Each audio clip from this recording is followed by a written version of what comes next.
guys, Angel here. So excited about this video. Super excited about this video.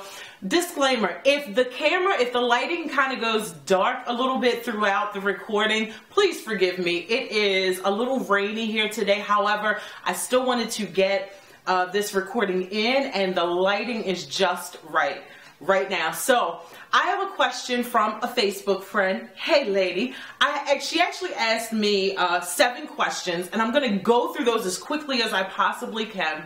So if you guys are ready, I am super ready to give you guys my answers. Number 1 is, what are the things you want your daughters to know? And I absolutely love this question because I'm writing a book for young girls. Now, I wrote this book approximately a year and a half ago. However, through the writing process, like I had it up on my website and everything, I took it down because through writing it, I realized that I wanted to target older girls. I didn't want to target the teenage group so much. However, it can still benefit them.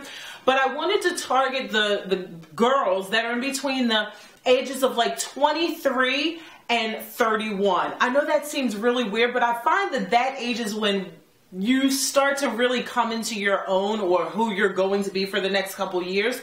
And so I actually have the chapters that I can share with you right now. So some of the chapters are, number 1, who are you? Taking them through a process of getting to know who they are and becoming like super freaking cool with that. The next chapter is self-love. I believe that's so important to teach our young girls self-love. The next chapter, and this is in no particular order so far, the next chapter is get your house together, girl. Now you guys know I used to be a professional cleaner for 5 years, and I love a clean home. And I believe that there's very easy tips and tricks to keep your home nice and clean. I like to have a rule where I keep my house under 20 minutes clean. Meaning, if someone calls me and they're in the area and they say, Angel, which rarely happens, let me just say that, because I live in a very rural area, so hardly anybody is like just in my neighborhood. But however, I still like to keep the 20-minute rule. If someone calls and says, I'm in the area, it's going to take me 20 minutes to get, picked to tidy up. I believe like your dusting and floors cleaning, that should be kept clean on a regular basis, like your deep cleaning and things of that nature. The next chapter is, excuse me, is how to get whatever you want, or excuse me, how to get whatever you want using the law of attraction and just really being magnetic. The next chapter is meditation, teaching young girls how to meditate. The next chapter is keep things simple. I believe that we like to complicate things too often. If something seems simple, we kind of feel like, oh my goodness, it's got to be more complicated than that. And quite the contrary, the more simplistic the task is, or the philosophy is, the more powerful that it is. I mean, just take an example. Jesus said to love one another. That's pretty simple, right? Love your neighbor as though you would love yourself, right? That's pretty simple. However, I think that the more complicated the thing is, I don't know, maybe we like to pat ourselves on the back to say that we were able to accomplish such a complicated task. But I really want to teach young girls how to keep things simple. The next chapter is seasons of life. I believe that there are seasons in one's life that in school they just didn't teach us, that I'm going to go through different seasons in my life, and teaching young girls how to actually be okay with that. The next chapter is celebration, celebrating yourself and celebrating others. The next one is forgive your parents. I did a video on that, but I actually go into a little bit more detail in the book on forgiving your parents. The next chapter is get ready so you, or excuse me, stay ready so you never have to get ready.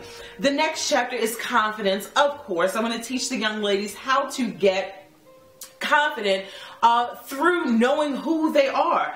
The next one is play the pretend game. Now that you guys are going to have to buy the book when it's done in order to figure out what that one is all about. The next chapter is don't leave the house like that. And I teach young women, to dress the part. Don't go outside if you got curlers and pin curlers in your hair. People are going to treat you accordingly. They're going to treat you like you got your pajamas on, like you got pin curls in your hair. And people just respect you a little bit more when you dress, when you leave the house looking like something. The next one is to have a plan. And the last one that I'm going to share with you guys is how to keep your kitty cats clean. I believe that there are a lot of women that feel a little bit self-conscious in that area. And so I'm actually going to share some tips on that. So the next question, that was all answers to question number 1. The next question is how to handle swift changes. This question, how to handle swift changes, I'm not too sure about that. I mean, my understanding of this question, handling swift changes, I mean, you kind of just go with it. This is why I do believe in the power of meditation in the morning. I'm so big on meditating in the morning and prayer in the morning because it grounds you. It helps you stay focused throughout your day. Now, there are some instances in life that you're just simply not going to be prepared for and that are going to cause you to make some swift changes. But I think that that question is possibly rooted from just being afraid of the changes that are going to come. We're in life and swift changes are going to be a part of that. And so where meditation doesn't shield you or block you from anything happening, and you could have something that completely rocks your foundation, where your morning meditation didn't prepare you for that. So as far as handling the swift changes, I mean, you just literally have to go with the flow. The next question is women's health. Again, I'm not too sure about this question. However, I am going to do a video really soon on the health of women's vagina the health of women's vagina, but also I know that there's a lot of women that are self-conscious about their personal body odor. And for myself, I was like that for a very long time. After having 2 children and having 2 C-sections, my stomach, right above my pubic hairline, I've got like some extra skin. And if you guys are familiar with the C-section belly, you guys know what I'm talking about. So no matter how much weight I release off of my body, the muscles in my stomach are just shot. I can do all the crunches that I want. I still have this skin that kind of hangs over my my pubic hairline. And so I just want to share some tips later on in another video of how I got a little bit more comfortable with the smell of my vagina. I'm not sure if that's where you were going with that question. However, that's where I went with the answer. The next question is, why is the first time the hardest, and is there a way to make things less intimidating? Now, if you can answer that question for me, why is the first time the hardest? I mean, the first time for anything is always going to be the hardest. What I think happens is if you ever look at a child is not afraid to take the first couple steps. It is not until that child becomes around 4 or 5 or 6 when people start laughing and they start to become conscious of the voices and the opinions of other people around them, is when they start to say, well, now I don't want to go do that particular thing because what are people going to say? And so I believe that when you are a child, nothing is intimidating. And so the first time with anything, I believe it's always going to be a little bit intimidating simply because it's not familiar ground yet and you don't know what to expect yet. However, on the onset, being confident in yourself and just realizing that if I fail the first time, so freaking what? Gosh, so many people are so hung up on failing that sometimes it irritates me to a point where I'm just like, get over it. However, I do remember myself being there, but something my pastor said years ago, and he was just like, you're too old to still be scared to try things. Like, you're too old to still be nervous. You're too old to still be scared of something. And when he said that, that like hit home for me really hard, because when you think about it, how can we be in our 30s and 40s and 50s and 60s still scared to go try something? Shouldn't we have lived long enough to really Realize that the opinions of other people, number one, are none of our business. You cannot control what other people think about you, so why try? And I think you do get to a certain point in your life where you do realize, okay, I'm going to go out here and do this thing. If it works, it works. If it doesn't, it doesn't. And I'm going to pick and choose from what didn't work, the lessons that didn't work in that thing, and I'm going to reapply them in a more polished way. So as far as things being less intimidating, if you can figure that one out, shoot me a video back, okay? The next question is regret, living with regret. I am the type of person where I feel like I'm going to regret it if I don't do it.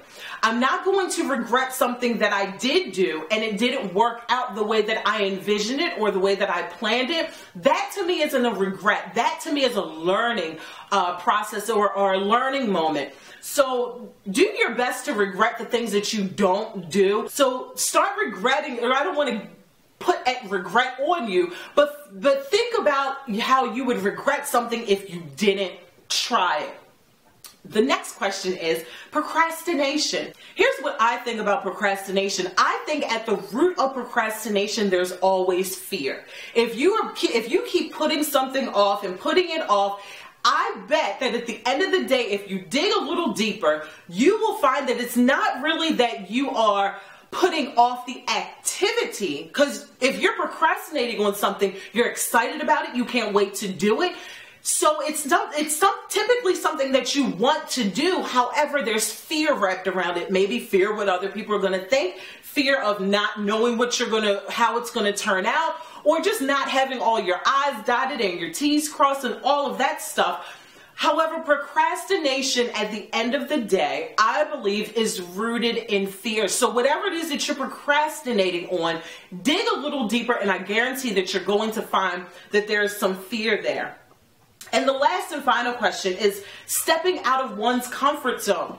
I believe a comfort zone is something that you're comfortable with, right? But when you really think about it, how comfortable are you? I don't think it's really a comfort zone. I think it's a familiar territory.